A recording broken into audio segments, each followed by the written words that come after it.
Hello and welcome to food મંત્ર by Surabhi Vasa. આજે આપણે એક મસ્ત મજાની વાનગી બનાવી લઈએ. આજે હું તમને આમળા કઈ રીતે આથવા એ બતાવવાની છું. આમળા આપણે બધા જ આથતા હોઈએ છીએ ઘરે, અને આમળાનું આથી અને શિયાળામાં ખાતા હોઈએ છીએ. પણ આમળા જો પરફેક્ટ રીતે અથાયા હશે તો ચીકણા પણ નહીં પડે, ફૂગ પણ નહીં પડે અને લાંબો ટાઈમ સુધી ટકી શકશે. સૌથી પહેલાં તો એના માટે આમળાની પસંદગી કઈ રીતે કરવાની, તો જ્યારે પણ આમળા લઈએ ને ત્યારે ખાસ એ ધ્યાન રાખવાનું છે કે મોટી સાઇઝના હોવા જોઈએ. અને જો આવો દાગો હશે ને તો એ ચાલશે, એ પાંદડાનો દાગો છે એટલે એમાં કંઈ જ વાંધો નથી. પણ જો આવી રીતે પોચા પડી ગયા હોય ને, જો આ તમને દેખાય છે કે આ જે જગ્યા છે ત્યાં ખરાબ થઈ ગયા છે અને આવી રીતે દબાવશો ને તો એ ભાગ પોચો થોડું લાગશે, તો આવા આમળાની પસંદગી નથી કરવાની. ખાસ એ વાતનું ધ્યાન રાખવાનું છે. એકદમ સરસ કડક હોય અને તાજા હોય એવા આમળા લેવાના છે. અત્યારે તો આમળા બહુ જ સરસ આવે છે અને આવા આમળા તમારે લેવાના છે. તો આ આમળાને સરસ રીતે પહેલાં ધોઈ લેવાના છે. ધોઈ અને સરસ રીતે કોરા કરી લેવાના છે. આ જે આમળા છે એ મેં ધોઈ લીધા છે અને ધોઈ અને સરસ કોરા કરી લીધા છે. હવે એની અંદર કાપા પાડી લેવાના છે. કાપા પાડતી વખતે શું કરવાનું છે કે જો આ આમળા છે એની અંદર અહીંયા આપણે એની નસ દેખાઈ રહી છે. આ જે બધી નસ દેખાઈ રહી છે ને, દરેકે દરેક આ જે લાઈન દેખાઈ રહી છે, આ જે લાઈન છે ને એમાં કાપો મૂકવાનો છે. આવી રીતે એક કાપો મૂકવાનું છે.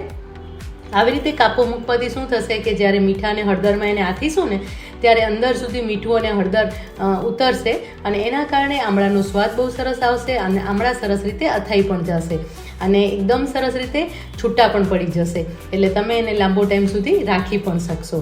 તો આવી રીતે બધા જ આમળા છે ને એના આવી રીતે કટ આપી દેવાના છે. જો આ મેં એક આમળાને કટ આપી દીધો છે. કટ આપવાની સાથે જ એની અંદરથી થોડું પાણી છૂટું પડતું હોય છે, કારણ કે આમળા પોતે એકદમ રસાદાર હોય છે. અને ખાસ જો બનારસી આમળા મળે ને તો એનો ઉપયોગ કરવાનો છે. તો એ આમળા બહુ જ સરસ લાગે છે, સ્વાદમાં પણ બહુ સરસ લાગે છે અને એનામાં તુરાશ પણ ઓછી હોય છે. અને જ્યારે મીઠા હળદરમાં તમે કરશો ને ત્યારે તો એ બહુ વધારે સરસ લાગે છે. આવી રીતે બધા જ આમળા આપણે લઈ અને એની અંદર આવી રીતે કટ મૂકી દેવાના છે. તો આ બધા જ આમળાને કટ આપી દઈશું આપણે. કટ અપાઈ જાય પછી એને આવી રીતે બધા જ આમળાને આપણે કટ આપી દેવાના છે. અને આમળાને જ્યારે તમે કટ આપો ને ત્યારે ખાસ એ વાતનું ધ્યાન રાખવાનું છે કે આમળા છે એ એકદમ સરસ તાજા હોવા જોઈએ. તો કટ છે ને એકદમ ઇઝીલી અપાઈ જશે, તમારે જરાય હાર્ડ નહીં લાગે અને એકદમ સરસ સોફ્ટ આમળા હશે. અને આ આમળા જે છે ને એ અથાઈ પણ ખૂબ જ ઝડપથી જશે. અને બીજી એક વાત કે જ્યારે પણ આમળા તમે કટ આપતા હો ને ત્યારે જે છરી છે ને એ સ્ટીલની લેવાની છે, લોખંડની નથી લેવાની, કારણ કે ખટાશ હોવાના કારણે જો તમે લોખંડની છરી લેશો ને તો એની અંદર કાળાશ પકડાઈ જશે. તો આ રીતે જો આમળા તમે જોઈ શકો, છરી એકદમ સરળતાથી અંદર જાય છે. તો આ રીતે આમળા એકદમ સરસ સોફ્ટ છે એવા આમળાની પસંદગી કરવાની છે, એટલે કે તાજા આમળા લેવાના છે અને થોડા મોટી સાઇઝના લેવાના છે. તો આ રીતે બધા જ આમળાને મેં કટ આપી દીધા છે. હવે એની અંદર આપણે મીઠું એડ કરવાનું છે. મીઠું અને હળદરમાં આથવાના છે. તો જ્યારે પણ આપણે મીઠું એડ કરીએ ને ત્યારે મીઠું હંમેશા છે ને દેશી મીઠું લેવાનું છે. એટલે કે કોઈ પણ અથાણું બનાવતા હોઈએ કે કોઈ કેરી છે કે આમળા છે કે મરચાં છે, કોઈ પણ વસ્તુ આપણે આથતા હોઈએ ને ત્યારે હંમેશા અથાણું છે ને એના માટે આપણે મીઠું જે છે એ દેશી મીઠું લેવાનું છે.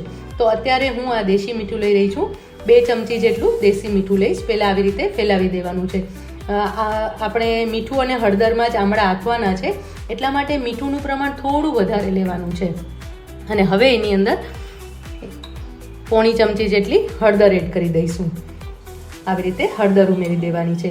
બંને વસ્તુ આવી રીતે ઉમેરી અને પછી એને સરસ રીતે મિક્સ કરી લેવાનું છે. આવી રીતે આમ મિક્સ કરી અને રહેવા દેવાનું છે. આવી રીતે મિક્સ કરીને રાખી અને લગભગ 15 થી 20 મિનિટ સુધી તમે રહેવા દેશો ને એટલે શું થશે કે એની અંદર થોડું પાણી છૂટું પડી જશે અને પછી એને આપણે પાણીમાં એડ કરીને રાખવાનું છે. તો ઢાંકીને આપણે રહેવા દઈશું. આમળાને રેસ્ટ આપે 1 કલાક થઈ ગઈ છે અને હવે આપણે ચેક કરી લઈશું. જુઓ, તમે જોઈ શકો છો કે આમળા છે એ થોડા ભીના થઈ ગયા છે. અને ખાસ જ્યારે પણ આમળાને આપણે મીઠું હળદર લગાવતા હોય ત્યારે હાથનો ઉપયોગ નથી કરવાનો, કારણ કે હાથની ગરમી અથવા તો હાથમાં કોઈ પણ વસ્તુ ક્યારે પણ ચોંટેલી હોય તો એ તરત જ કોઈ પણ અથાણું બનાવતા હોય ત્યારે એને લાંબો ટાઈમ સુધી ટકવામાં નડતરરૂપ થાય છે. એટલા માટે ખાસ એ વાતનું ધ્યાન રાખવાનું છે. તમે જોઈ શકો છો કે થોડા પ્રમાણમાં પાણી આવી રીતે આવી ગયું છે. તો હવે આપણે આ જે આમળા છે એને એક બરણીમાં ભરી દેવાના છે અને બરણીમાં ભરી અને એને સ્ટોર કરવાના છે. હવે આ આમળાને આપણે એક એક કરી અને અંદર એડ કરી દેવાના છે. એટલે કે બરણીમાં લઈ લેવાના છે. બરણી એકદમ સરસ ક્લીન હોવી જોઈએ, કોરી કરી નાખવાની છે. અને એની અંદર કોઈ વસ્તુ રાખેલી હોય તો એને સરસ રીતે સાફ કરી અને કોરી કરી લેવાની છે અને તડકે તપાવી લેવાની છે, જેથી કરીને અંદર કોઈ પણ વસ્તુ રહે નહીં. અને પછી એની અંદર આમળા ઉમેરી દેવાના છે. આવી રીતે આપણે બધા જ આમળા છે એની અંદર ઉમેરી દઈશું. એક કરી અને બધા આમળાને આપણે ઉમેરી દેવાના છે. મીઠું અને હળદર એકદમ સરસ રીતે ઉપર લાગી ગયા છે અને હવે એ આમળાને આપણે આથવા માટે બરણીમાં ભરી લેવાના છે. બની શકે તો કાચની બરણી લેવાની છે, પ્લાસ્ટિકની બરણી નથી લેવાની. કાચની બરણી લેવાના કારણે આમળા છે એ સરસ રીતે અથાય છે અને સરસ દેખાય છે. હવે જે આ પાણી વધ્યું છે, જે મસાલો મીઠું અને હળદર આપણે જે એડ કર્યું અને જે વધ્યું છે એ આની અંદર આપણે મિક્સ કરી અને એની અંદર ઉમેરી દઈશું આવી રીતે. અને ખાસ એ વાતનું ધ્યાન રાખવાનું છે કે પાણી છે એ ડૂબાડૂબ રાખવાનું છે, એટલે કે એકદમ બરણી જે છે એ પાણીથી એકદમ ભરાયેલી હોવી જોઈએ અને આમળા બધા જ પાણીમાં ડૂબેલા હોવા જોઈએ. આવી રીતે આમળા ઉપર દેખાતા હોય એવી રીતે નથી રાખવાનું. હજી પણ આપણે પાણી ઉમેરી લેવાનું છે. જો આ રીતે આમળા બધા જ અંદર ડૂબી જવા જોઈએ અને આ રીતે આપણે ઉમેરી દેવાના છે. અને આની અંદર આપણે મીઠું અને હળદર ઉમેરેલા છે. તમે એને જોઈ શકો છો કે એનો કલર પણ એકદમ સરસ દેખાઈ રહ્યો છે, એટલે કે હળદરનો કલર પણ દેખાઈ રહ્યો છે અને આમળા પણ એકદમ સરસ દેખાઈ રહ્યા, અંદર જતા રહ્યા છે.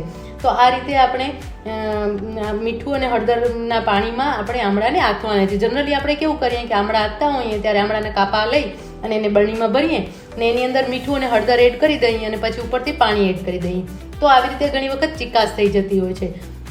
બીજી ખાસ એ વાતનું ધ્યાન રાખવાનું છે કે હંમેશા જ્યારે પણ આપણે બરણીમાં ભરીએ ને પછી એનું ઢાંકણ જે છે ને એ પ્લાસ્ટિકનું હોવું જોઈએ, સ્ટીલનું ન હોવું જોઈએ. કારણ કે સ્ટીલ ઓરિજિનલ સ્ટીલ નથી હોતું, ઘણી વખત સ્ટીલની સાથે લોખંડ મિક્સ હોય છે, તો એના કારણે એની અંદર પ્રોબ્લેમ આવતો હોય છે અને એની અંદર જે ઓક્સિડેશનની પ્રક્રિયા થતી હોય છે, તો એનાથી આપણે બચવું જોઈએ. અને બીજું કે જ્યારે પણ આપણે આવી રીતે ભરીને રાખીએ ને ત્યારે લગભગ 2 કે 3 દિવસમાં આમળા અથાઈ જતા હોય છે અને પછી એને જ્યારે આપણે દિવસમાં 1-2 વખત એને આવી રીતે હલાવી લેવાના છે. જો તમને દેખાઈ રહ્યા છે ને કે આમળા સરસ દેખાઈ રહ્યા છે અને જ્યાં એના કાપા છે ને ત્યાં તમને દેખાશે કે એનો જે ભાગ છે એ થોડો વ્હાઈટ દેખાય છે. એનું કારણ છે કે એની અંદર જે છે એ મીઠું હળદર અંદર પહોંચવાની શરૂઆત થઈ ગઈ છે. તો આવી રીતે એને સરસ રીતે હલાવી લેવાના છે. તો દિવસમાં આવી રીતે 2 વખત હલાવી લેવાનું છે અને 2 વખત હલાવી અને પછી એને 2 દિવસ માટે તમે રહેવા દેશો એટલે સરસ રીતે આમળા અથાઈ જશે. હવે આ જ આમળાને તમારે જો લાંબો ટાઈમ સુધી ટકાવવા હોય તો એને કટ કરી દેવાના છે. તો એ હું તમને જ્યારે આપણે આથેલા આમળા જોશું ને ત્યારે હું તમને બતાવીશ. અત્યારે હવે એને 2 દિવસ માટે આપણે રેસ્ટ આપી દેવાનું છે. 2 દિવસ થઈ ગયા છે અને જો તમે જોઈ શકો છો કે આમળા એકદમ સરસ અથાઈ ગયા છે. એનો કલર ચેન્જ થઈ ગયો છે, એકદમ પીળા થઈ ગયા છે અને પાણીનો કલર છે એ લાઇટ થઈ ગયો છે. અને તમે જોશો ને તો આમળા એકદમ સરસ રીતે આ રીતે કટ પણ થઈ શકે છે. જે આપણે કર્યો હતો ને તે આવી રીતે કટ મૂકશું તો એકદમ સરસ રીતે છૂટું પડી જશે. આવી રીતે કટ મૂકીને જોશું ને તો એકદમ પીસ સરસ રીતે પડી જશે. જો છૂટું પડે છે. આવી રીતે આમળા સરસ રીતે અથાઈ ગયા છે. તો બસ આમળા તૈયાર થઈ ગયા છે. હવે આ આમળાને તમે હજી પણ 5 થી 6 દિવસ સુધી એમને રાખી શકશો. પાણી એનું 4-5 દિવસ 3 થી 4 દિવસ થાય એટલે એનું પાણી ચેન્જ કરી નાખવાનું છે અને પછી પાણીમાં થોડું મીઠું એડ કરી દેવાનું છે. હળદર એડ કરવાની હવે જરૂર નથી. આ રીતે આમળા સરસ રીતે અથાઈ જતા હોય છે. અને તમને જો હજી વધારે હળદર એડ કરવી હોય, અંદર સુધી લાવવી હોય તો હજી વધારે હળદર એડ કરવાની છે. પણ આ એકદમ સરસ રીતે આમળા તૈયાર થઈ ગયા છે. તમે એને આવી રીતે પેસી કરી આવી રીતે કટ કાપેલા છે જે આપણે એને છૂટા પાડી અને એવી રીતે પણ તમે તૈયાર કરી શકો છો. આવી રીતે બધી જ પેસી તૈયાર કરી લેવાની છે. જો આ રીતે તમે પેસી છૂટી પાડી અને એને એવી રીતે પણ સ્ટોર કરી શકો છો. આવા બધા ટુકડા કરી લેવાના છે અને પછી તમે એક બારણીમાં ભરી લેશો તો પણ સરસ રીતે આમળા રહી શકશે. તો સરસ રીતે આમળા થઈ ગયા છે અને હવે આપણે એને સર્વ કરી લઈએ.